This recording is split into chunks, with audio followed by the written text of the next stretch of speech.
Hello అండి, welcome to DJs recipe book. ఈరోజు recipe బుక్లోని recipe Tamil Nadu special అయినటువంటి అడ. ఇది కూడా ఒక రకంగా దోశలాగే ఉంటుందండి, కానీ ప్రోటీన్ ఎక్కువగా ఉన్నటువంటి రెసిపీ అన్నమాట. ఇది ఎలా చేయాలో ఇప్పుడు తెలుసుకుందాం. ముందుగా మనం 2 లోటాల బియ్యానికి 1 లోటా కందిపప్పు, 1 లోటా శనగపప్పు, 1 లోటా పెసరపప్పు, 1 లోటా మినపప్పు, 4 పప్పుల్ని బియ్యాన్ని బాగా శుభ్రంగా వాష్ చేసుకొని 4-5 గంటల సేపు నీళ్ళల్లో నానబెట్టుకోవాలి.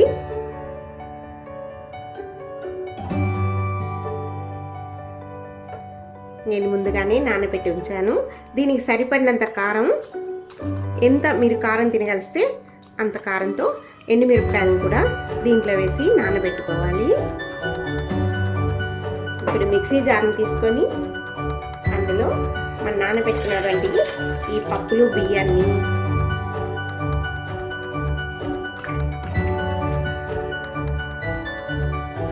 ఎండుమిరపకాయలు,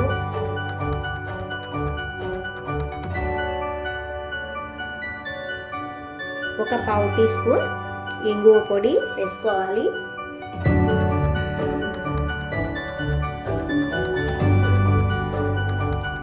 సరిపడిన నీళ్ళు వేసుకొని దీన్ని కొద్దిగా బరకగా రుబ్బుకోవాలి. దీన్ని ఇలా రుబ్బుకోవాలి. ఇది మెత్తగా మెదకూడదు, కొంచెం బరకగా ఉండాలి.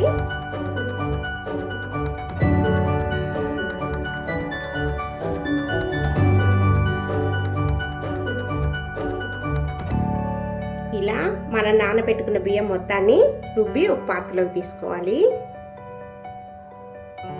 ఇప్పుడు ఇందులో రుచికి సరిపడినంత ఉప్పుని వేసుకొని దీన్ని బాగా మిక్స్ చేసుకోవాలి.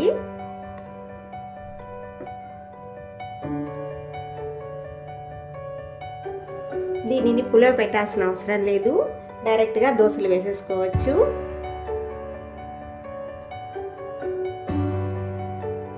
ఇది దోశల పిండి అంత పలుచగా కాకుండా కొద్దిగా గట్టిగా ఉండాలి.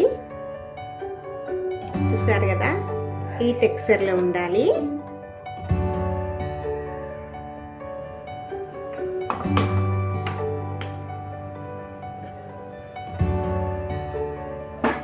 స్టవ్ని వెలిగించి దోశ బాణలిని పెట్టుకొని అది వేడైన తర్వాత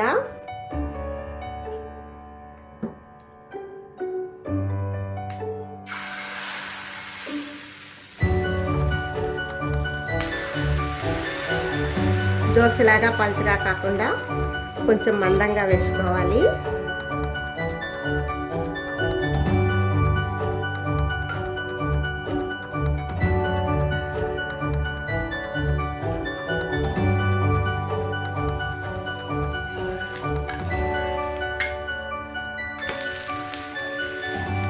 ఈ మాదిర క్రిస్పీగా కాల్చుకోవాలండి దీన్ని.